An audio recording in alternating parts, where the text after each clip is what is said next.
So YouTube, today is another DVD installment, but it's the Star Maker VHS release of Godzilla 1985. Unfortunately, that's the only release version I have of it. I don't have Godzilla 1984, The Return of Godzilla. I don't have the Japanese subbed/dubbed versions. I only seen it once, twice really. I've seen this one more than I've seen that, especially on Channel 11, WPX, whatever, WB channel you'd like to call it, on the Sunday afternoon movie theater. In this movie, they take a lot of the scenes out, added the movie, and added some more scenes with Raymond Burr, who was glad to come back. That's amazing. Ironside came back to be in a Godzilla movie. That was just slashed up and added his scenes in. But whatever. Doesn't really matter to me. So, this movie is about that after 30 years, the Showa series never existed. And supposedly, Godzilla returned from the grave yet again. And he's attacking Japan and just wrecking it. They then make this weapon called the Super X, which can technically beat Godzilla, and almost kills him. Until eventually, Russians shoot off, by accident, a nuclear missile, which they originally in the Japanese version did not actually shoot off, like in the US version, which we made just to make some Cold War jokes in our scenes. So in the actual Japanese one, the Russian guy who you'll see in this movie trying to launch the rocket is trying to cancel the rocket. That's the key thing, was that he was trying to cancel the rocket. I don't really remember what else was edited in this movie. Usually I just forget because I only seen it once, well actually twice, as I said before, in the past.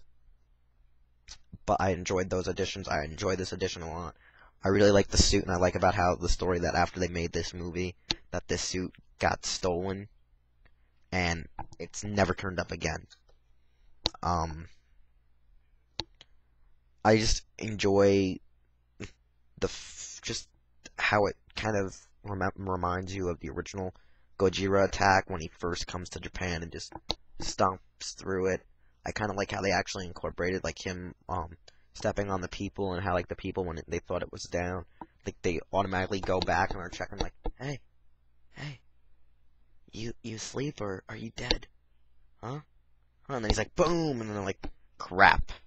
I like that whole little pause where, like, everyone's like, damn it, why did we come back? Why? The end of how they lock him in a volcano I thought was kind of cliche. As a little kid, I actually thought that was kind of sad. Like, kind of like the Optimus Prime's death, which, looking back on it, isn't really that sad unless you were a kid growing up in the 80s and actually seen it. Or you were just a goddamn little kid. Anyway, anytime any Autobot dies, technically in a cool way, is kind of sad, but really, it's not something to get that emotional over unless you're some lonely nerd in a corner doing video reviews such as I am doing now. So hey, deny, deny, deny. That's what I always say. You say I said it, I'll say I didn't. Many of you already know this. Those that know me, they know this. Those that are watching this video know this now. I deny. Always freaking deny. That's rule number 1 in my world. Yeah. So, pretty much movie. Good action. Good story. American version, not that great.